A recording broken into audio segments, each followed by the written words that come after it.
Hello everyone. Just let me know if you can hear.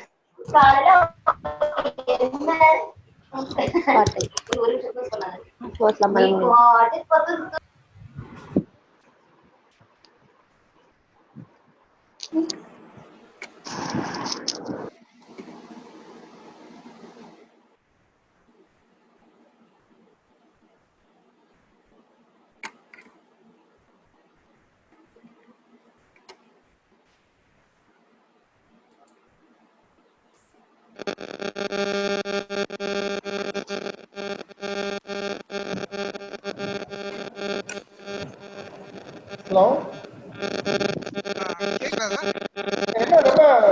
ரொம்ப டிஸ்டர்பன்ஸா இருக்கு. Feedback இருக்கு. போன்ல இருந்து ஃபீட்பேக் நினைக்கிறேன்.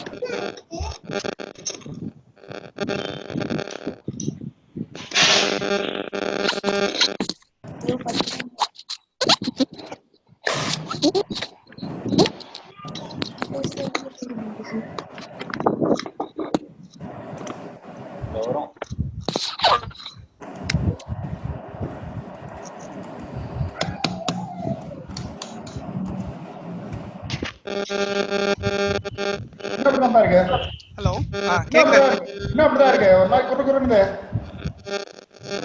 Somebody else's, I guess. Okay. Can you everybody please mute your mic if you are not talking? Please. I see a lot of mics are on. Please, can you mute your mic? Hello.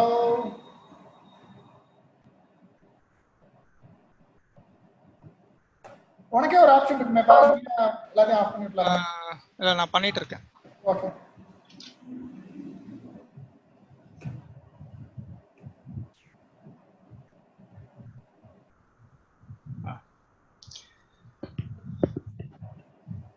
Okay.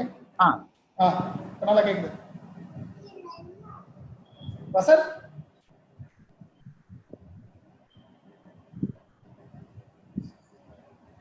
Sir. Okay. கேக்குதா? கேக்குது. நான் பேசுறது கேக்குதா? கேக்குது. Alright. Sir நான் உங்களுக்கு co-host பண்ணிட்டேன். Vasanthan sir. நீங்க யாரெல்லாம் நான் பாத்துக்கலாம். சரி.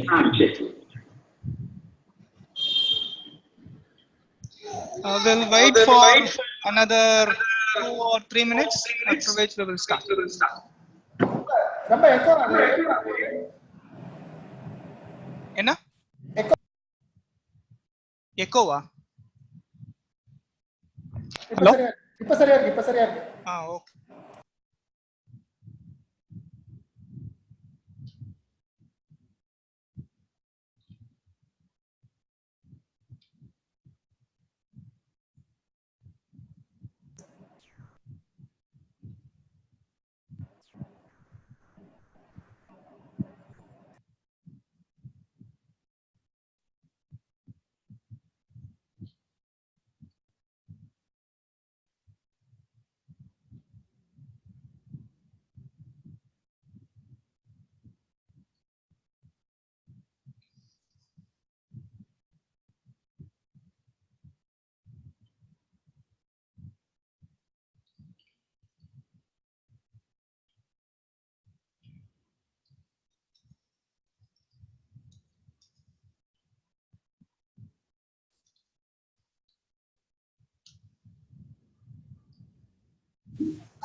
Okay. Sir, ஆரம்பிக்கலாமா? ஆரம்பிச்சலாம் Prakash. Okay, right. Hello everyone, welcome you all for week 5. We're going to start right away. If you're having questions and other things, we're going to hold it to the end. So we will see now.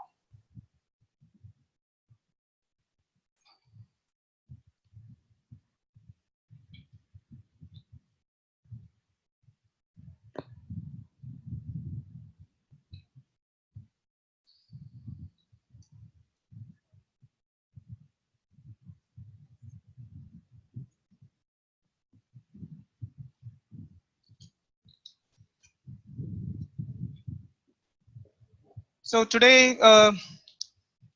in week 5, the topic that we are going to discuss is spinal excitation and inhibition. So what we're going to see here is the first question of why central nervous system needs excitation and inhibition. As you may already know, excitation means that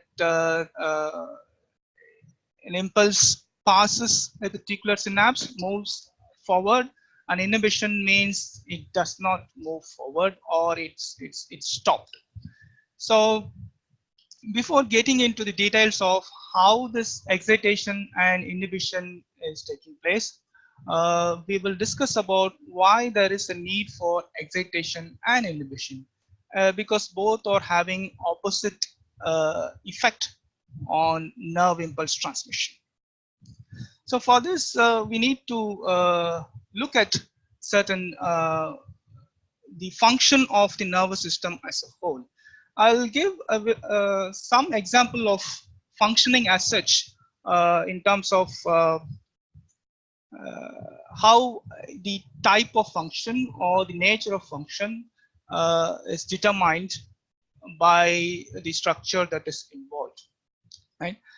In the WhatsApp group, I have put a question on what is the simple system and complex system and how they differ in terms. So our understanding of the complex system, or why a complex system is necessary, is helpful for us to know CNS functioning, right?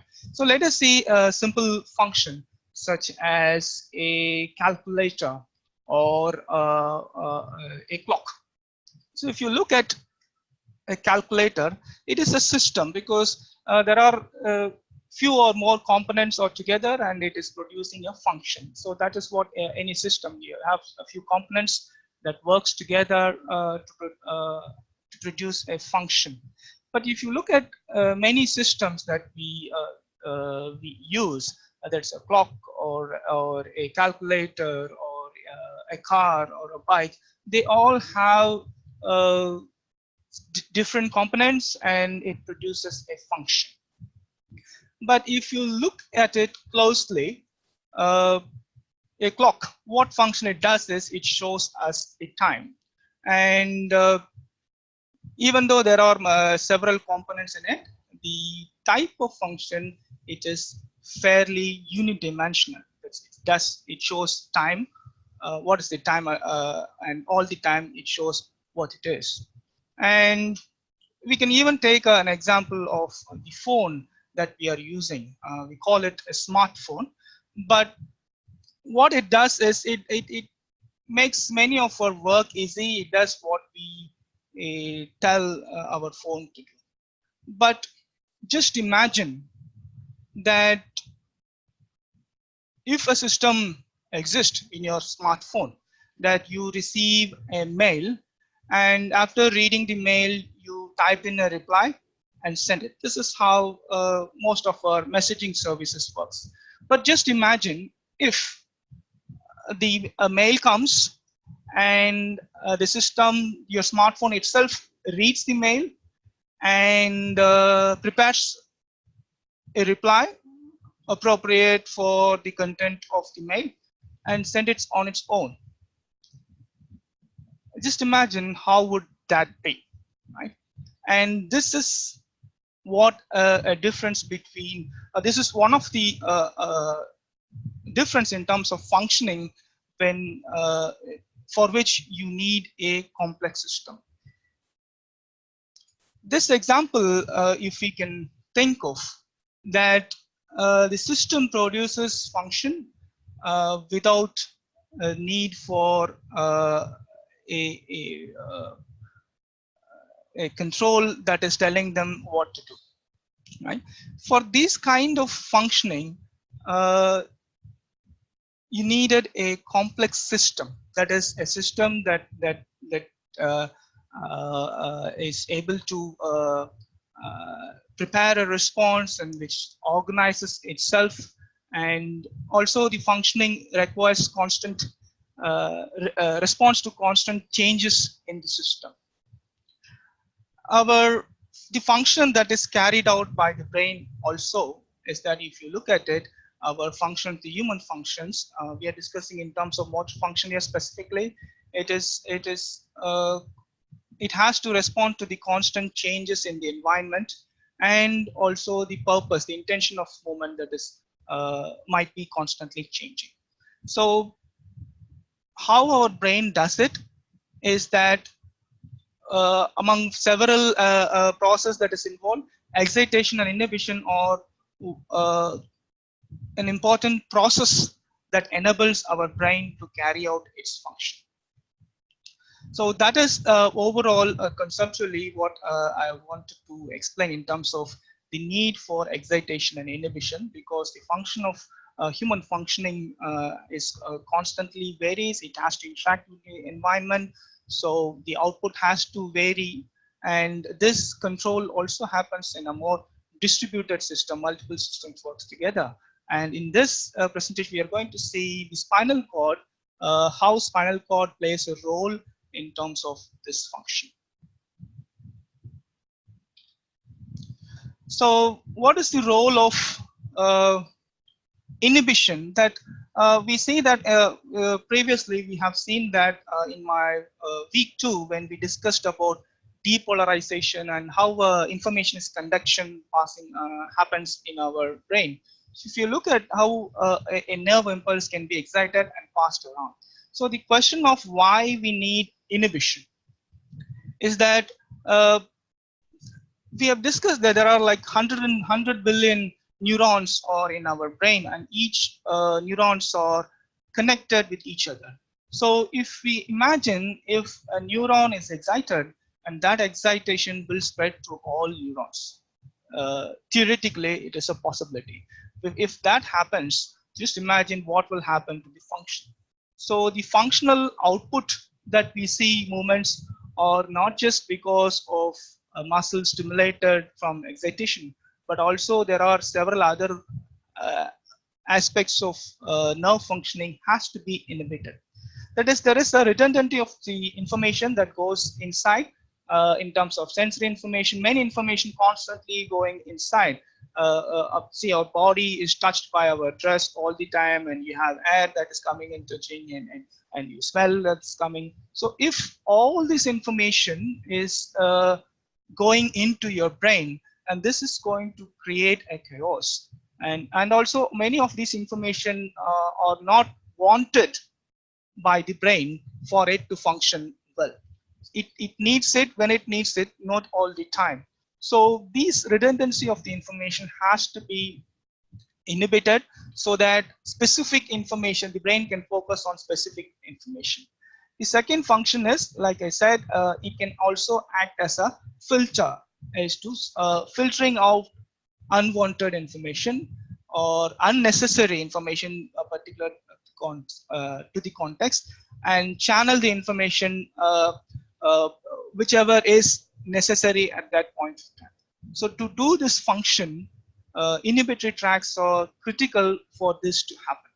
We will see in detail in terms of the specifics of how this information is done, how this inhibition is done, and also one of the questions last time we have asked that how do you know that you are having an itch in your back at a particular point, right? We will resolve that issue at the end of it, and we will understand, I hope, that when you will understand how we are exactly able to identify the location. Right? There are some questions are coming in. I will respond as soon as I complete. So before explaining into the inhibition, we will just overview the structure and location of spinal cord. Most of you would be aware, just so I'm briefly overviewing it. So this is our brain. As an extension of brain, you have spinal cord. You can see this is spinal cord, which is located in the spinal canal.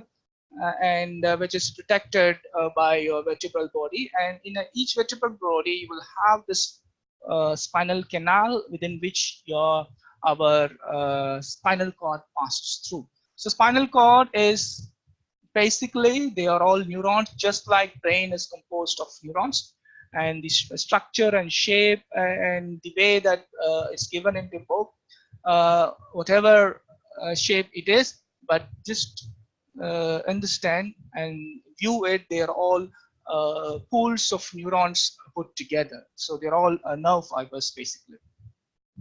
So if you look into the this just internal feature of spinal cord, again I think most of you are familiar. So just to review, gotten into this. So this in the middle, the gray shaped H-shaped gray colored structure is what is referred to as the gray matter of spinal cord, and the covering all these place is the white matter. So it is a gray matter because you have nerve cells that are present in here. So this is the posterior horn and this is the anterior horn.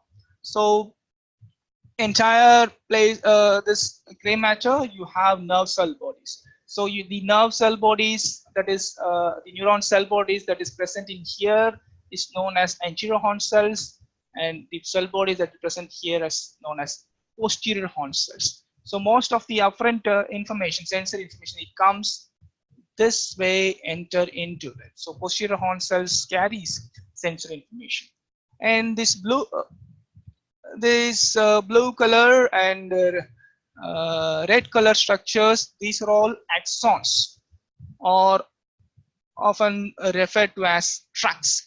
So these are all the axons for which cell body is in the brain, right? So these axons that you see here, they're all the tracks, and the blue is the sensory tracks, and red or motor tracks. Okay, the sensory tracks is which is carrying information from outside to above. The motor tracks or the descending tracks that carries information from the brain to the spinal cord. So you have both information that is coming from up, descending, information that is coming from down, which is ascending.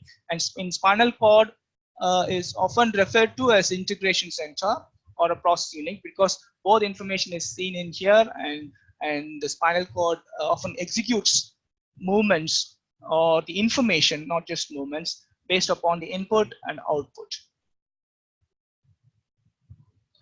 This is just an example of a functional unit. As I just mentioned, the input comes from receptor through sensory neuron to posterior cells, and you have interneurons through which the output goes through motor neuron. This is the alpha motor neurons through which the output goes. Even though this picture looks very clean in here, but just imagine it's not just one nerve cell and one neuron. You have thousands or millions of neurons that are present in here. So just for the sake of clarity, it is drawn that way in most of anatomy books, but we must be able to view that this is a number of neurons are entered in there. So the overall how spinal cord is structured, the processing unit, is that you can see this is a one single segment, right?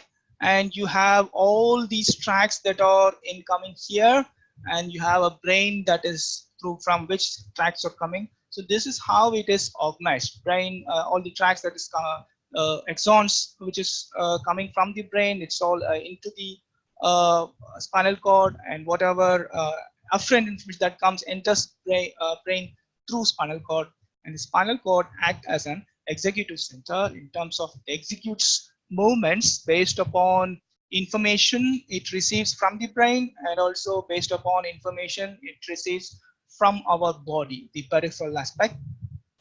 And spinal cord does the role of execution, and there are certain level of control is also lies within at the spinal cord level. So like I mentioned before, our nervous system, it's not a hierarchical model, not just an hierarchical model that brain tells what to be done, and it's a distributed system. So multiple system on a different level will add input as in when it is required based upon the input that it receives. So like I said, here there are millions of neurons in here. So I need you to all imagine that there is thousands and millions of neurons that is there at the spinal cord level. This understanding is essential as for what I'm going to explain in terms of inhibition later. So before moving on to explanations, there are some terminology which I will be using. I want you to be familiar with it. I believe most of you may be already familiar. The terms such as excitation. Excitation is a process by which an action potential is generated. There is a change in membrane potential. Inhibition is the opposite of it, where hyperpolarization takes place so that the nerve impulse does not pass to the next neuron. Excitatory postsynaptic potential, also referred to as EPSPs. EPSPs, the potential is the action potential that causes excitation called as EPSP, and IPSP is the potential that causes inhibition, meaning hyperpolarization of membrane is known as IPSPs. And neuron cells, just I have explained that you have two types of neurons, alpha and gamma motor neurons, and the output from the spinal cord is going through these two neurons. And postneuron cells, you have 1A and 2B fibers, from which the sensory information. There are other postneuron cells also, but this is specific to muscles. I have included in here, which is there are touch and other fibers also is there. And you have interneurons. Interneurons are present in the spinal cord. Interneurons basically they connect different neurons. So they are sort of connector neurons, but they play a very important role. So it connects one neuron with another. Ascending and descending tracks we have seen just in the previous one. And reflexes, I guess most of you know what is a reflex. There is sensory input and it produces a motor output. The automatic nature is not that simple, but we need to understand what a reflex means. Okay, so before I go further, and some of aspects of what we discussed last week we needed to recall, or not last week, in the week 2, I think 2 or 3 weeks before. I hope most of you remember that for an action potential generation, what are all the events that has to take place. You need a sodium, ion channels opening, and so which is positively charged coming inside, and later potassium channel opens, and which causes repolarization and so on. These events are essential for you to understand how inhibition takes place, because this is how an excitation takes place. So there has to be a change in the way it does so that an impulse can be blocked or stopped from moving further. Second thing which we discussed this, and there are a lot of questions arised in this also, that is the synaptic transmission. The events involved in synaptic transmission, as you can see, the action potential as it comes at the axon terminal, the arrival of action potential causes the opening of calcium channels, which in turn causes the vesicles to release neurotransmitters, which binds with the receptor sites in the postsynaptic membrane, which depolarizes the postsynaptic membrane, which is leading to the synaptic transmission. These events are also essential because for us to understand how excitation, this is how an excitation takes place. So I want you to recall these information so that what I'm going to explain later is very much depends upon our understanding. So here the neurotransmitter that is released, which we have seen before, right? It has two basic effects. What the effect that we have seen in this animation is that they can depolarize the membrane, and they can also hyperpolarize it. So when you hyperpolarize it, as what happens is the opposite effect. The plus symbol here shows that it is depolarized and therefore synaptic transmission occurs. But if the opposite happen, that is if it hyperpolarize it, so what happens is the action potential does not move forward, and therefore that particular synapse is said to have been inhibited. But how does this take place? How does a neurotransmitter can produce hyperpolarization? And that is the physiological events what are involved in it is what we're going to see next. So to re-emphasize the excitation inhibition, basically, you see, most of you can remember, I guess, the EPSP, you have a threshold potential, which is about -50 to 55. So if a depolarization takes place, what happens is depolarization takes place when it achieves a threshold potential. But if there is a hyperpolarization, you can see the opposite will happen. So that threshold is not reached, and therefore there is no transmission of nerve impulse from to the next neuron or neuronal pool. So just remember, threshold potential has to be achieved. If a synaptic potential causes depolarization and takes it to up to the threshold, that is called EPSP, that is excitatory postsynaptic potential. If a potential that arrives which is causing the opposite effect, that is hyperpolarization, causes that, then that potential is known as inhibitory postsynaptic potential. So let us see how this happens. And as you can see, this is just assume this is a resting neuron, and there is one synapse is in there. So what happens in a resting neuron is that if an action potential arrives here, it causes all the events that we have just seen in that animation. So what happens is that when a receptor site, when a neurotransmitter attaches with the receptor sites, it opens the sodium channels. So there is an influx of sodium channels into the postsynaptic membrane, which is reducing the threshold potential, bringing it to -45, something close to -50, 55. As you can see, from -65 to -45 has come, which means it has achieved threshold potential, meaning the action potential is spread and to the next one. This is the process of excitation. What happens? Excitation of a postsynaptic membrane potential. So therefore, the impulse passes through it. Right? So just to repeat again, you have action potential that is coming here, and you have all the events that is taking place, which we just described. And as soon as receptor sites get attached, you have opening of sodium channels, and which leads to influx of sodium channels inside, and potential is reduced, threshold potential achieved, which means that the action potential is now passing to the next segment. This spread of action potential takes place, and this is what excitation means.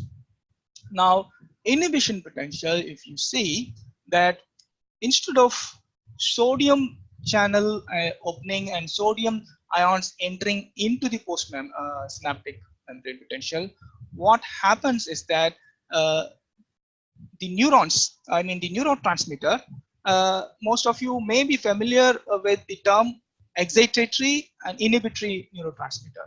The common inhibitory neurotransmitter is GABA, which has a opposite effect when it is getting attached to the receptor membrane.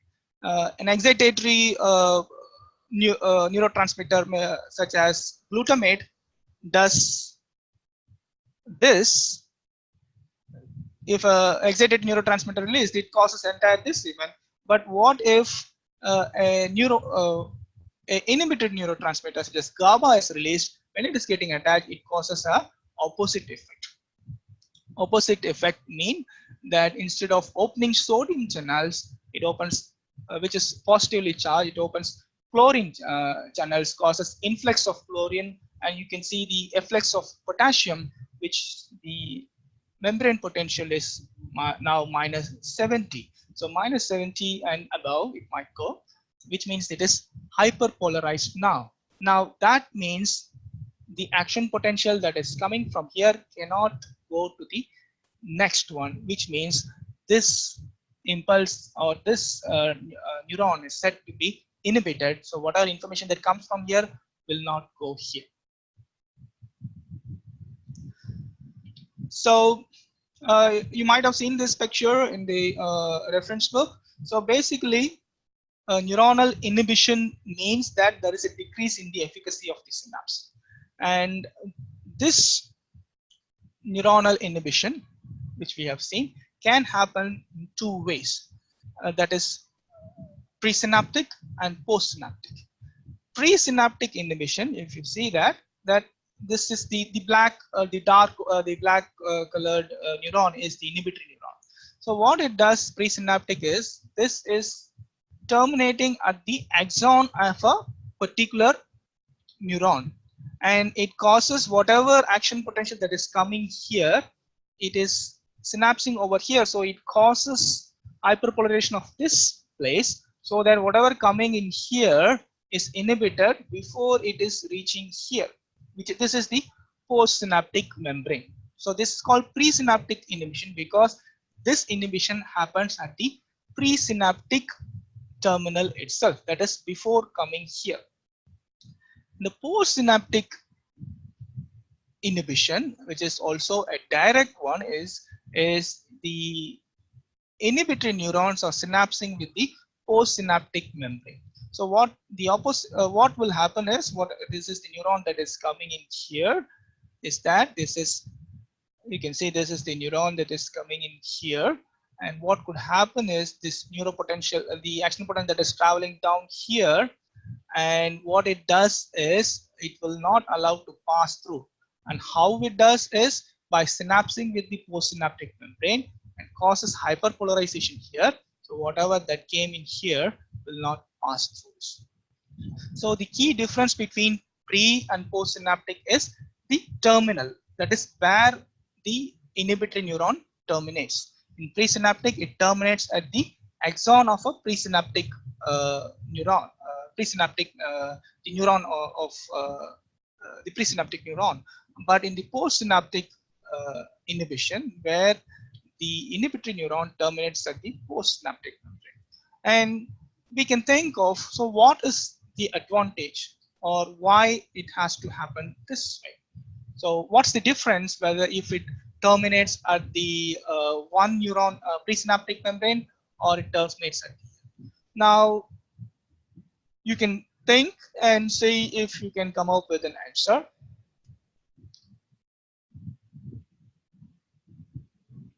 Right?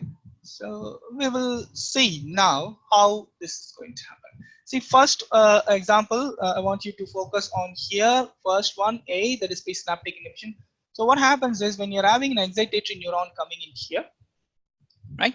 An action potential is transmitted to the next neuron, and it is synapsing with multiple neurons here, right? Here, the 3 neurons were given 3 different synapses.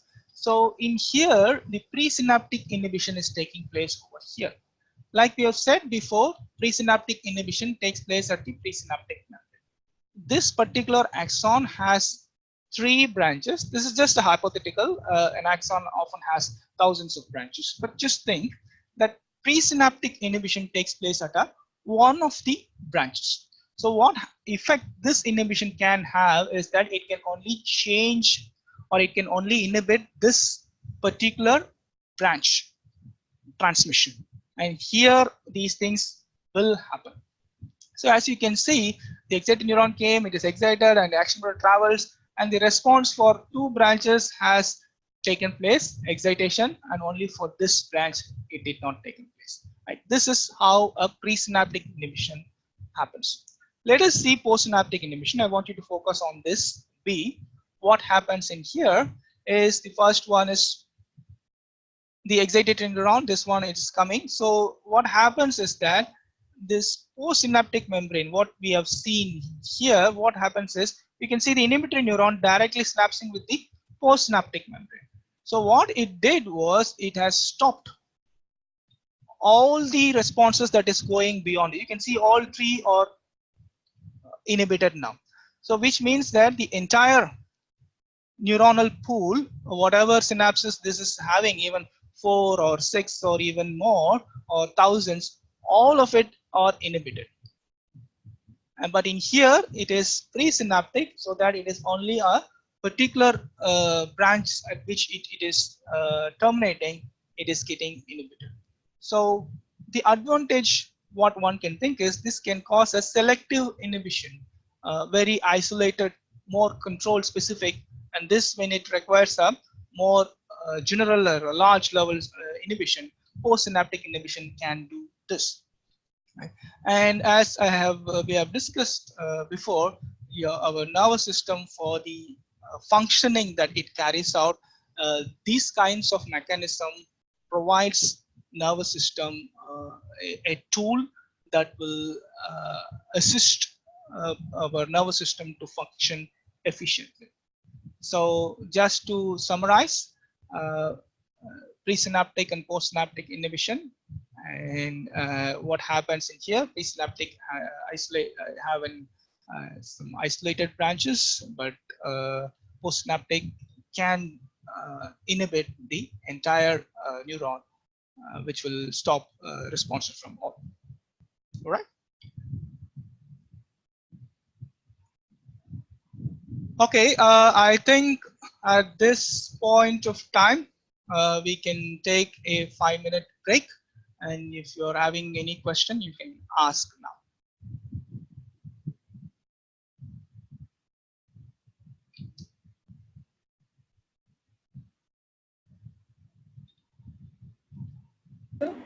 Hello.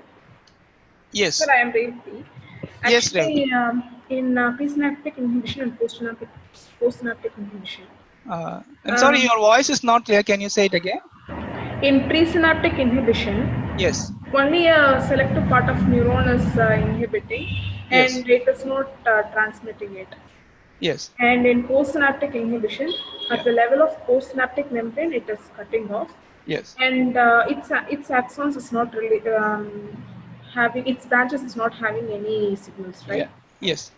So if it is not the target cell here in the B section, if there is another neurons here, yes, it is as same as the previous one, right? Because in the presynaptic inhibition also, yeah, if we have another neuron here, yeah, the whole set of branches serving by the neuron is going to cut off, and here is also the same mechanism there. Then what's the major difference between these two? Yeah, I can understand. I think there is that confusion comes partly because of the picture that it is in here. Say, for example, if a presynaptic inhibition has to take place in this, I think that's what you're asking, right? So in this, if a presynaptic inhibition has to take place, presynaptic inhibition will not cause inhibition of this entire one. This is one branch is given for the sake of clarity. So you will have like 1,000 branches, assume it has 1,000 branches in here, right?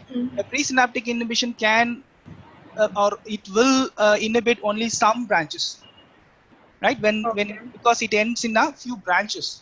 But the postsynaptic is the entire neuron with which postsynaptic membrane it happens, so that it can stop whatever branches that is coming, even another 500 branches are in there, whatever excitatory potential that is offering, if it is causing sufficient amount of inhibition, the entire transmission from here can be stopped.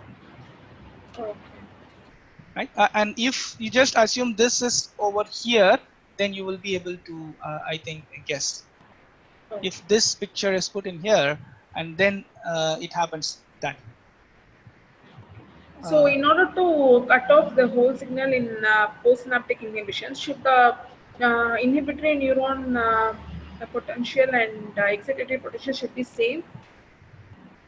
Can you ask the question again? The neurotransmitters sent by inhibition also should match the excitatory neurotransmitters. Not the it doesn't have to match in terms of quantity.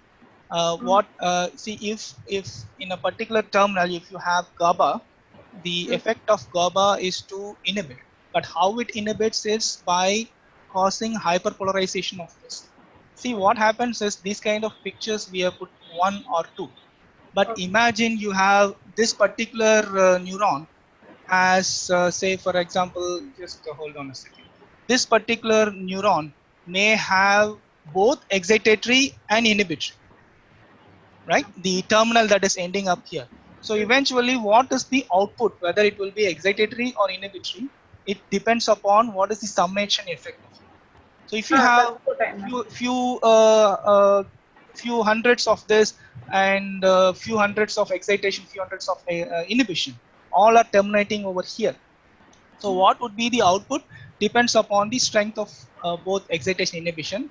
Whichever is higher, the output would be that. So if you have higher or more amount of excitation than inhibition, so the output would be excitation. However, that excitation would be a reduced level of excitation because it is cancelling out many of the impact. Okay.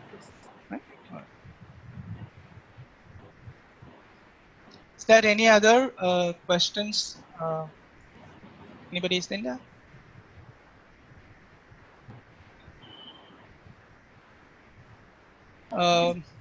Yeah.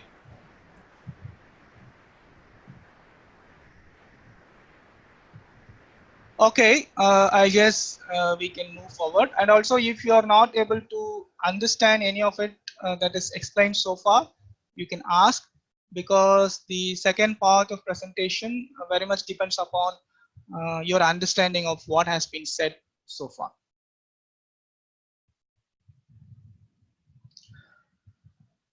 Okay, I'll move forward to the next part of it. So to summarize what we have said so far, excitation inhibition, this slide will give just give a differences between both. That in excitatory, the ions that is caused is positively charged, such as example sodium, and inhibition, it causes the opening of chlorine or negatively charged ions. And in effect on postsynaptic membrane, excitatory often it is rises from -70 to -50. It is given rises because it in minus, if it rise means it comes down. Okay. In inhibitory, instead of raising the membrane potential, it is drops it. So it is coming up to -80 or even lower, maybe -90 or 100, which means that it is in a hyperpolarized state.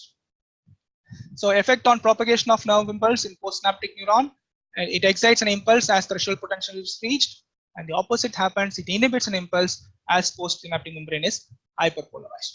So just the previous question which Revati has asked, a postsynaptic neuron can have many excitatory and inhibitory presynaptic neurons.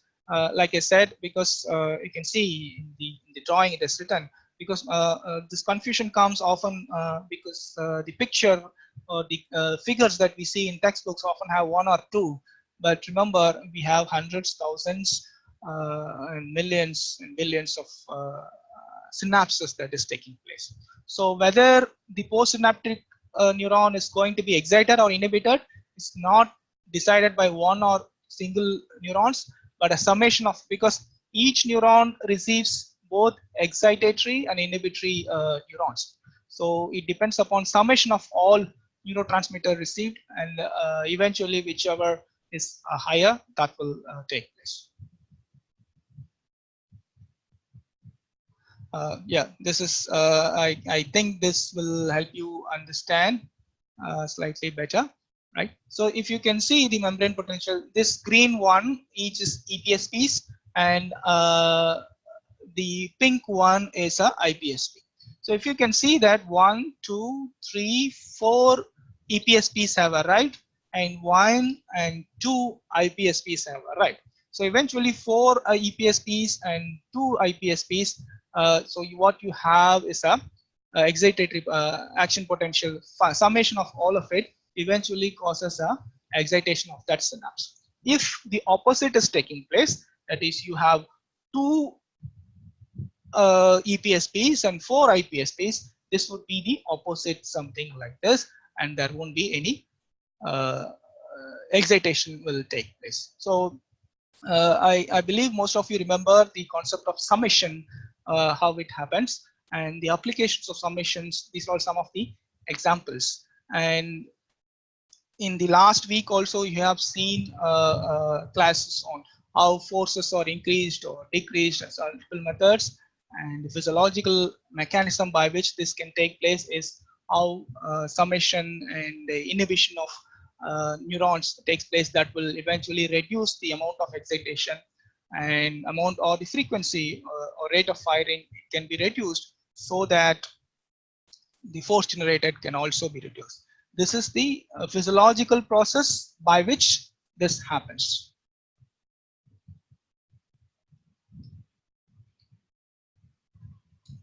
Okay, this example I have added because in my first presentation, when we talked about how we know where it is itching in the back, there is also this inhibition is also one of the mechanisms through which how we are getting to know.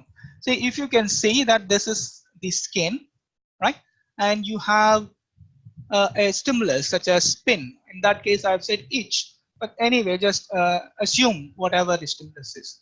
See, what happens is when you receive a stimulus, the stimulus is not received in that particular point, because you have all the receptors, you have thousands of receptors in that area. So all of it gets stimulated if it reaches the threshold potential. And the dark green here is showing the strong stimulus, strongly stimulated receptors, and the light green here is weakly stimulated. So what happens is at this level, all these areas, strong, weak, but all are stimulated, which means that we will, if it has to happen, if it has to go through like this, then we will be having a very gross understanding of where the itch is or where the pin is pricking. But how we are able to localize it to a specific area is also one of the example of how inhibition is taking place. This type of inhibition also referred to as lateral inhibition. See, the example is in here. You have A, B, C. All these A, B, C, 3 neurons are stimulated by the stimulus. The receptors that are attached, that you have neurons that are attached that is coming. So as you can see, this neuronal transmission is taking place. It is slightly at the spinal cord level, which is transferring. So what happens in here? You can see this one neuron which is strongly stimulated, which is having a strong impulse, is giving 2 branch to the lateral, that is the accompanying neighboring neurons, which is also stimulated, but they are weak. So what happens is this is given, but this is a inhibitory response. This may be through interneurons or direct also.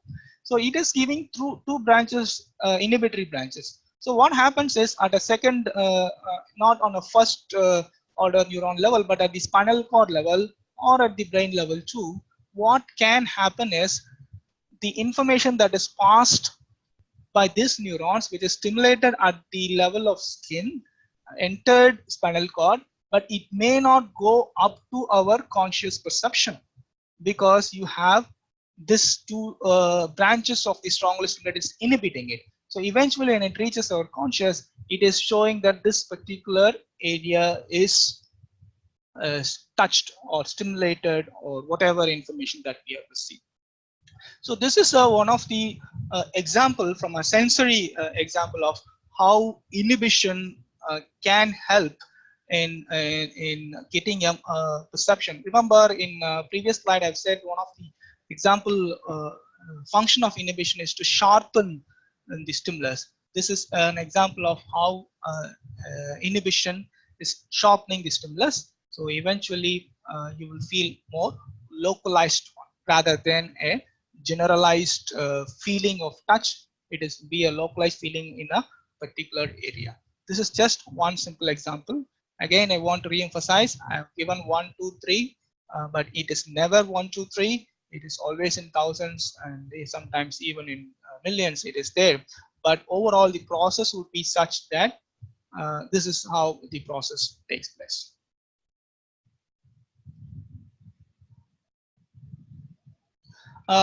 This is just to show how this complex mechanism can take place, because in the previous slide it is just see this point is given. I'm just going to explain a little bit further about how this is happening. So this is the skin. There was a stimulus. You have a strong input on one, which is the B over there, and weak input A and B, A and C. So what happens if it is going beyond, this is at the spinal cord level, that this or the red neurons or the higher order neurons, maybe second or third order neurons. So if you can see, this is synapsing with the higher order neuron, and from here it is going to the thalamic nucleus and to the somatosensory cortex, right? So this information from in here it goes, and we have seen that it is giving two branches. Also, it gives a branch which is to an interneuron. The black, like I already said, the blacks are inhibitory neurons. As you can see, it gives two inhibitory neurons to them, so that here the transmission can be inhibited. Right? In both levels, the transmitter can be inhibited so that this can be stopped. And this type of inhibition is referred to as feed-forward inhibition. It is a sort of directly inhibiting it. But there is also another mechanism by which it happens, right? Is that if you can see the second order neuron, before it is going up, it is also giving one branch, which is giving an interneuron, synapse with an interneuron, which again coming back and trying to synapse with the higher order neuron and trying to stop it. So this could be seen more of a presynaptic, and this could be postsynaptic, and this also referred to as a feedback inhibition, because it went up and coming back and then causing an inhibition. So the consolidated effect of both this inhibition can be eventually causing, remember the sort of summation what we have talked about, this can eventually cause blocking of signals reaching over there. So when these things doesn't reach up, so eventually this is going up. So this helps us to have a more localized information, and that's why even before before in the start of this presentation, and even in the previous weeks, we have often told that not all information that comes from periphery reaches brain. Sometimes it reaches spinal cord, or it's stopped in there, or even in the before it reaches, it may have stopped there, and it is stopped for a purpose such as this, because inhibition also serves a function on its own way. This is one of the example of how it serves the function.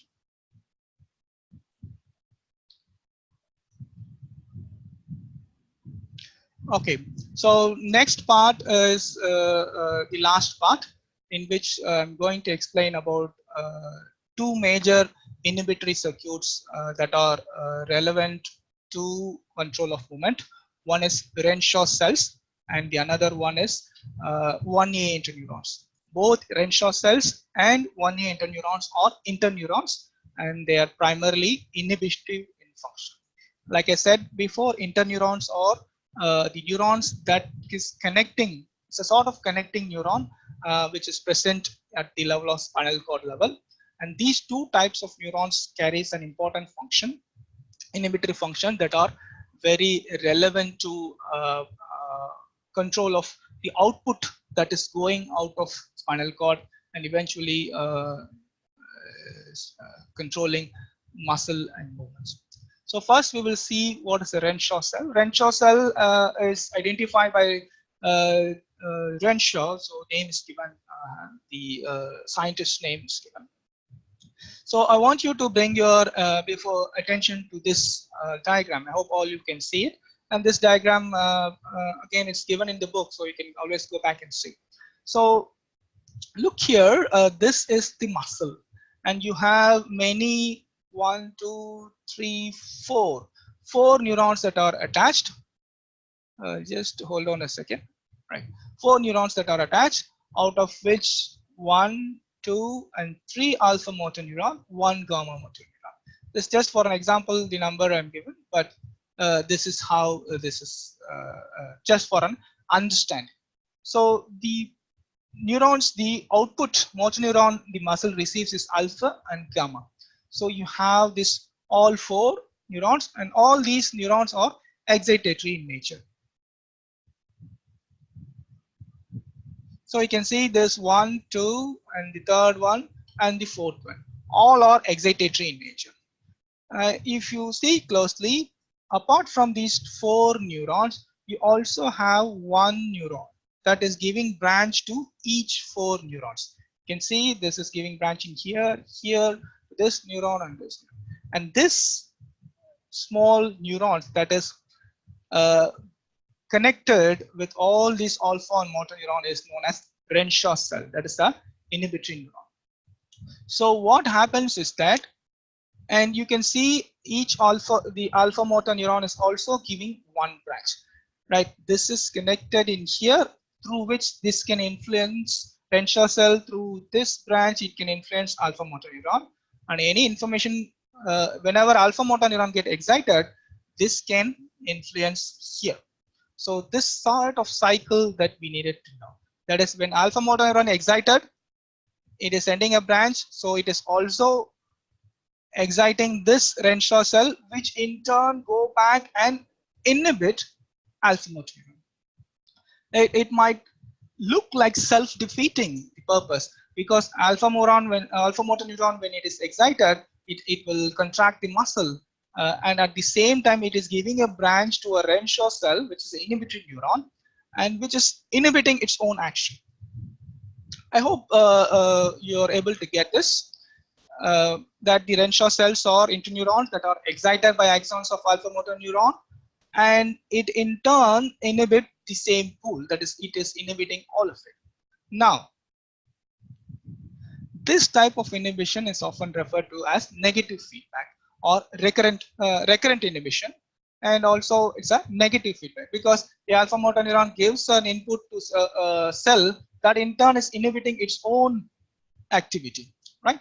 So we needed to think and remember further, which is not given in here, these Renshaw cell, other than it is having branches with alpha and gamma, the brain also sends descending input or the descending fibers to the Renshaw cell. That is, your brain can also control the action of a Renshaw cell. And this, so this is arrangement we needed to understand. Now the question is, why do you think such a scheme is necessary? That is, why do you need an alpha motor neuron which is excited and which has to contract a muscle? At the same time, it is giving inhibitory input to a Renshaw cell, which in turn is inhibiting its own activity, right? And that's why it is known as recurrent inhibition. But in the brain, again, such inputs are necessary, and I'm not going to explain why it may be necessary. This is for you to think, even though at the outset it looks like self-defeating, but why do we need a such kind of scheme? Now, next is the 1A interneurons. 1A interneurons are named in such a way because it is synapsing with the 1A afferent. If you remember in week 3, when Mr. Vasantan explained about muscle, the muscle afferents has 1A and 2B.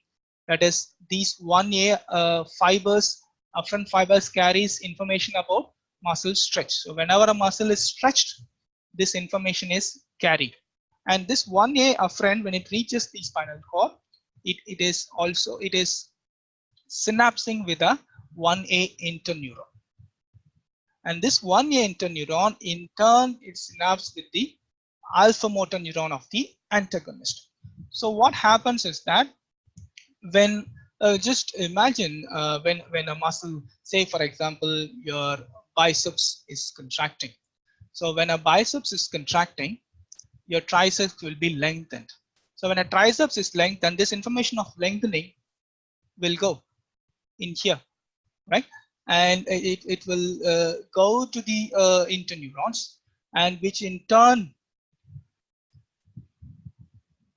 synapses with the antagonist of that movement, that particular motor neuron, which will cause inhibition of the antagonist muscle. This is known as reciprocal inhibition. That is, the 1A interneuron receive excitatory inputs from 1A afferent spindles. This is from spindles, and make inhibitory synapses on the motor neurons, innervating the antagonistic muscle. That is, when an agonist is contracting, the antagonist needs to be inhibited.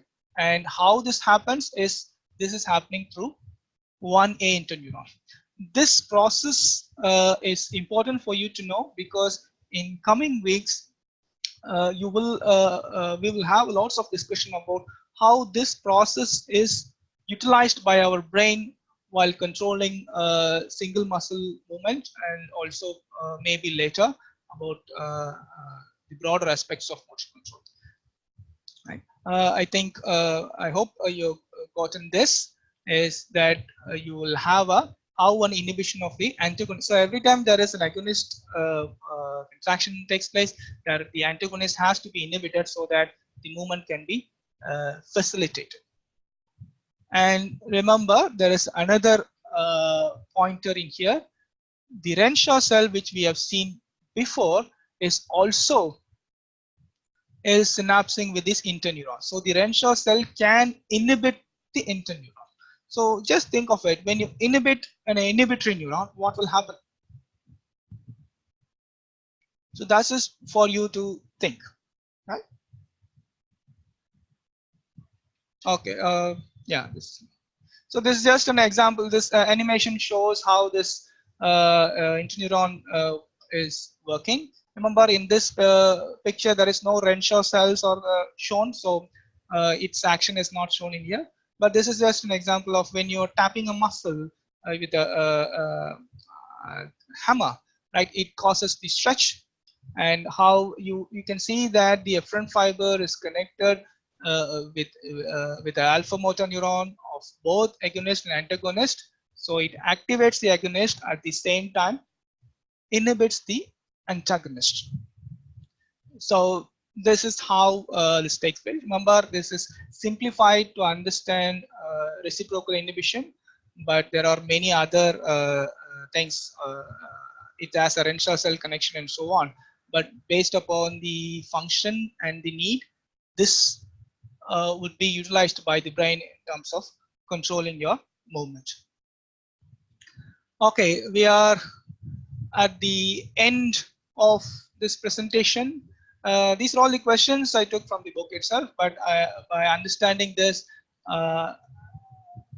with what I have explained now, and by going back and reading your book, you should be able to answer this question. This would be questions for this week. I will be sending the same questions in the form of Google form, so you can send in your responses. So the first question is, can you use an inhibitory neuron to increase the excitability of another neuron? It's again, how an inhibitory neuron can increase excitability of, is it possible? You will have to think with what we have explained, and if so, how that can happen. Second question is, a muscle is actively contracting against a constant load. Now, what effects do you expect from the action of Renshaw cell? Remember, we have discussed that when a muscle actively contracting means an alpha motor neuron sending the impulse down is excited, and an alpha motor neuron, when it is excited, it is also sending input to a Renshaw cell, which in turn inhibits it. Now, keeping that in mind, and also the function which is given here, that is, a muscle is actively contracting. Now think of what kind of effects you expect from a Renshaw cell neurons. Third question, if you stimulate a pool of 1A interneurons, how will muscle force change for an agonist and for an antagonist? We have just seen what's the impact 1A interneurons can have on both agonist and antagonist. So I want you to think about it. And we have also seen that Renshaw cell also giving a it is having a synapse with an interneuron. So Renshaw cell itself it's inhibitory, and it is sending an impulse to another inhibitory interneuron. So what will happen? So the second question is, what kind of change do you expect to see in the firing rate of Renshaw cells? Right. So that's all for this week. My presentation ends now. we will have discussions. I'll check into the messages and we'll have discussion. And if you want to ask questions also, you can ask now. Thank you everyone for coming. Let us move on to discussion now.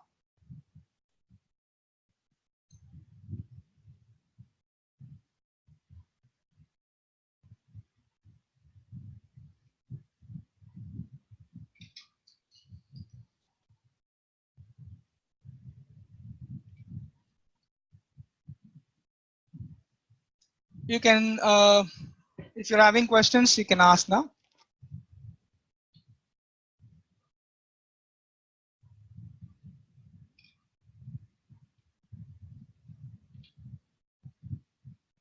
Hello, sir.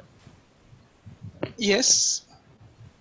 Sir, actually, I wanted to ask whether if the impulse is traveling. So, hello. Yeah. Please go on. Yeah. Your voice is not clear, so. If the impulse is traveling, so if it has to reach a target cell or something like that, so it has both at the same time excitatory as well as Just hold on. I'm getting a lot of noise in there. So can you ask again? Yeah, I think we can't hear you. Please talk loudly. if an impulse is traveling, Yes. if impulse is traveling, so What it has what if is I, traveling? impulse. Impulse is traveling. Yes. So, whether it has both excitatory and inhibitory function at the same time, or it is decided later, uh, and what we get as the end result is that part, or in the between it changes accordingly while traveling. Oh, okay. I think I sort of get what you're asking. You're asking if an impulse is traveling, whether excitation and inhibition, whether it is already decided or how it is decided. Is that what you're asking? Yes, sir. Yes, sir. Okay, right. So in terms of inhibition or excitation, like I've said, it depends upon what is happening at the point of synapse, because synapse is where transmission is taking place. So when an action potential from the cell body, it is traveling along with axon, coming to the axon terminal at which it makes a synapse. So when it comes to the axon terminal, the action potential is traveling up to the axon terminal. And then what happens in the axon terminal? What happens in terms of which neurotransmitter does that terminal consist of? So if that terminal consists of neurotransmitter such as GABA, which is an inhibitory transmitter, that will be released. And when GABA releases, and when it is attaching with the receptor sites, it is opening a ion channel such as chlorine, which is negative. So the question of where it is decided which transmitter will be released at that one. That is first one. Second is whether this will pass or not depends upon, again, not just one single terminal, overall summated effect, because the same terminal will have thousands of other neurons are coming in. So it will have excitatory in some synapse, it will have excitatory neurons such as glutamate or acetylcholine, and that will have an excitatory response. So a neuron that receives both inhibitory and excitatory, and putting all this together, summation, which will take place, eventually whichever higher comes, whether it's excitation or inhibition, that will be the overall output. So to answer your question, how it is decided, it is depends upon which neurotransmitter is secreted, and also overall what is the input a neuron receives, both excitatory and inhibitory, overall output putting together, what is the final output it has. If the final one is more excitation, then you will get excitation, or if it is more of inhibition, you'll get inhibition. And also still the inhibition have its value in terms of reducing the amount of excitation. Sometimes excessive excitation will also be a problem. So this excitation has to be controlled, fine-tuned. This also will take place. That is, even though the eventual output is excitation, and that excitation may be a more fine-tuned, controlled excitation. I hope I answered your question. If you're not clear, you can ask again. Sir, again, it is all overall controlled by cognitive means thinking and all. Okay. Saurav, can you please ask it a bit louder? We are not able to hear you clearly. Okay, sir. Okay. Sir, whether it is all controlled by cognitive function or something else is there, means it is all controlled by, if we are in a particular demand or in an environmental set or thinking, cognition is like that. Vasantan sir, you will take this question. Yeah, I'll take this question. Actually, what happens over here is we need to understand that currently we are speaking about spinal mechanisms, and spinal mechanisms gives a possibility of excitation, a complete excitation or a partial excitation. It also gives a possibility of complete inhibition or a partial inhibition. Okay?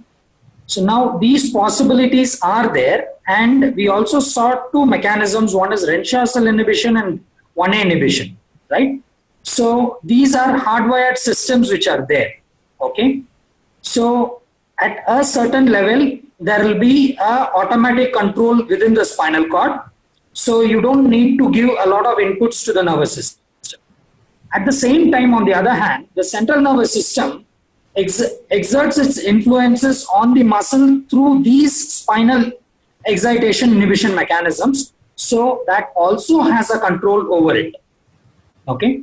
So the answer to your question is we have a hardwired system within the spinal cord which can automatically function. We also have certain mechanisms by which the brain will also control it. Okay, so it is either and not one. And when we are seeing about the total control, how it is controlling, we will understand what actually excites, what is being inhibited, and why it is doing so. Is it clear, Saurav? Okay, sir. Thanks. Yeah.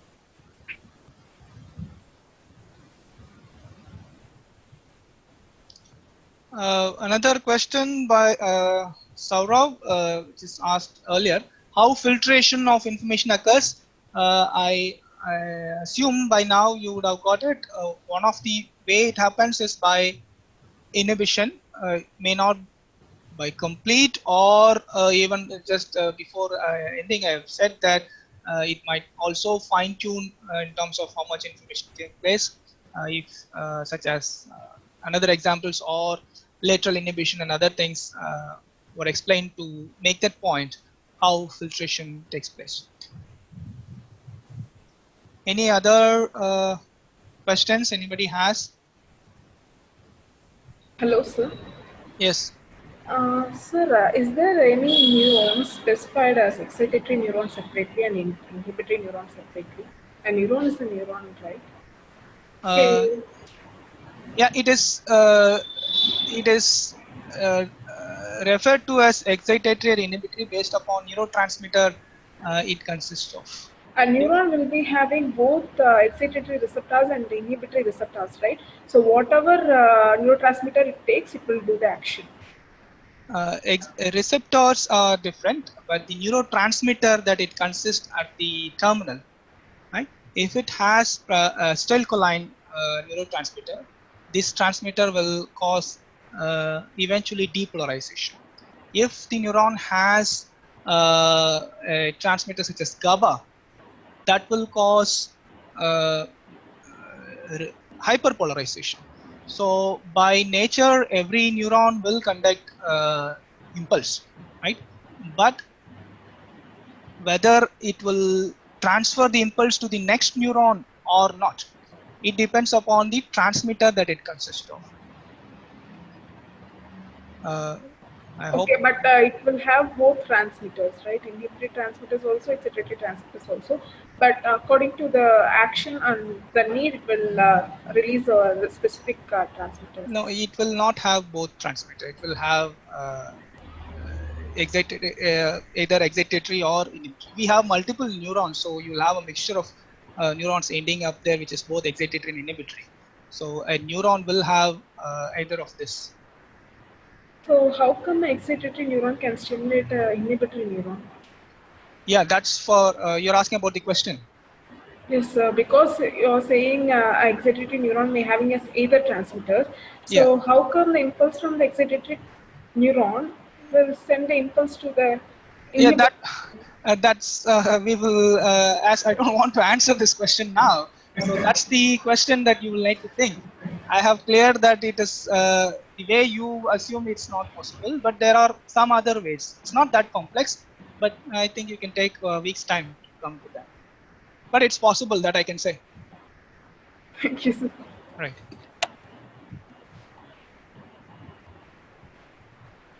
Hello, sir. Krishna here. Yes, Krishna. Sir, there is central control coming to both Renshaw cells and ONA cells. Yes. And the inhibition depends on the neurotransmitters, right? So how does the brain can specifically stimulate these specific inhibitory neurons when they want to? Yeah. How does that happen? Like, I'm just trying to grasp the whole idea of from inhibition happening between the neurons. Like, how much of inhibition should happen? What decides that? Like, either from the central level Yeah. or from the, because there is a lot of inhibitory neurons or interneurons, as you said. Yes. Yes. So their action depends primarily either on the central, or is it from the peripheral inputs or interspinal level? And how does the body know when to do that and when not to do that? Because when you say it is only dependent on the neurotransmitters, so it is going to become very small part of a neuron itself. So does the body have anything other specific to identify it? Like, I'm trying to put the whole thing in a bigger picture and see it. I understand that. To the first question of whether at which level it happens at all levels. Yeah, I understand So, that. because that's what a distributed system means. In terms of how the brain decides is what the complexity in it. I can give a broader explanation of I think to explain that, we will have to really go from a broader perspective in terms of all the motor control theories have attempted to find how that happens, right? So I guess we will hold this question until the end of the course, and at that point of time, when you might be able to get the clarity on it. Sure, sir. I'll do that. Thank you, sir. Yes.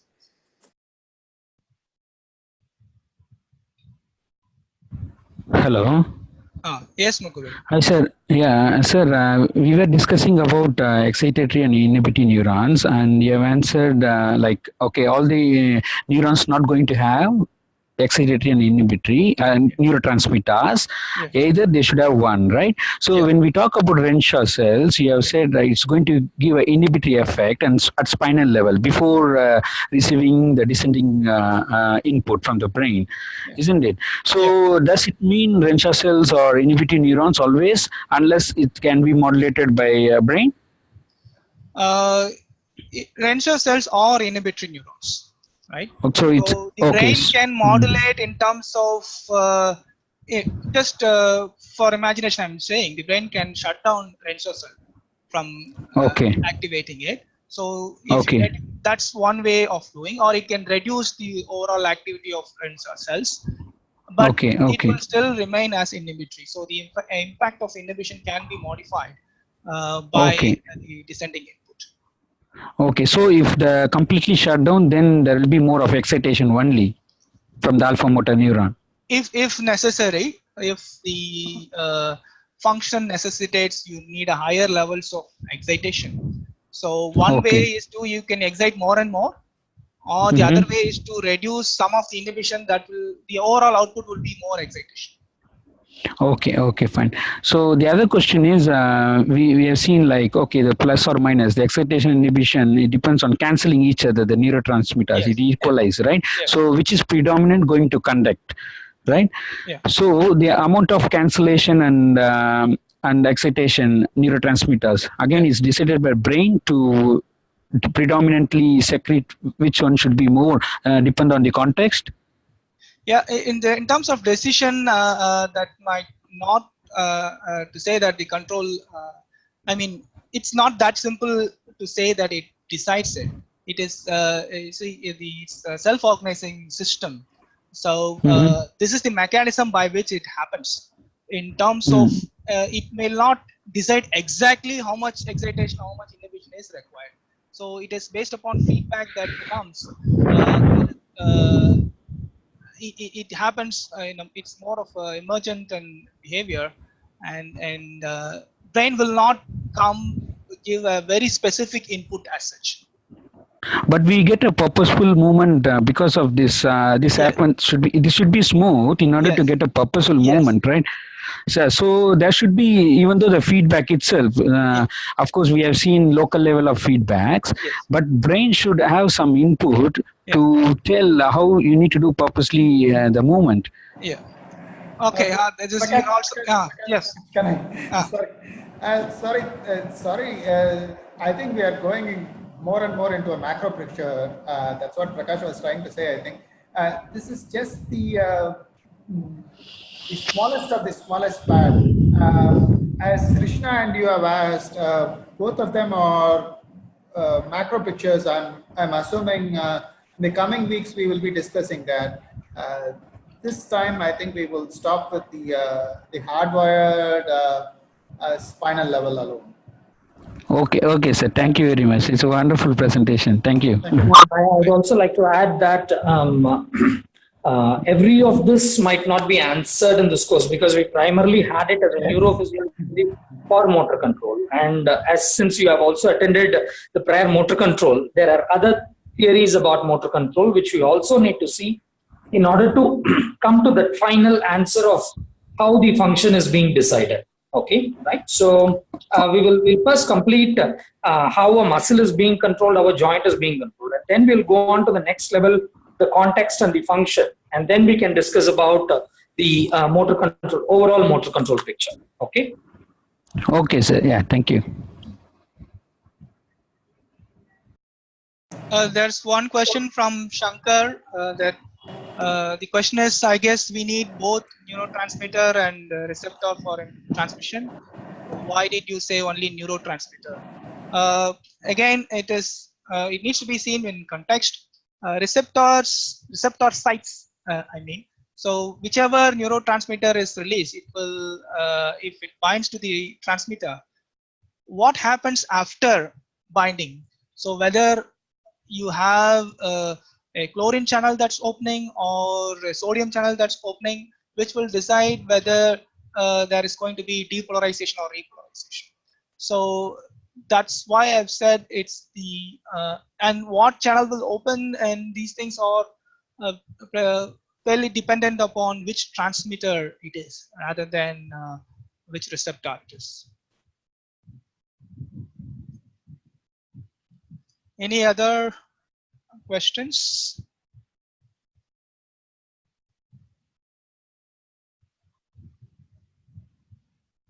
Okay. All right.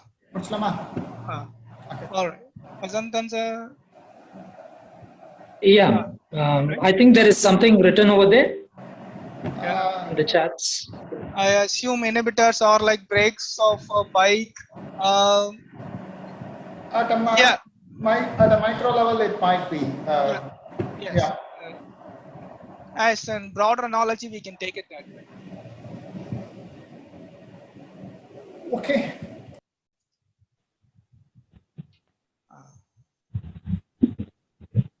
Okay. Thanks for coming, everyone. We will meet again next week. See you.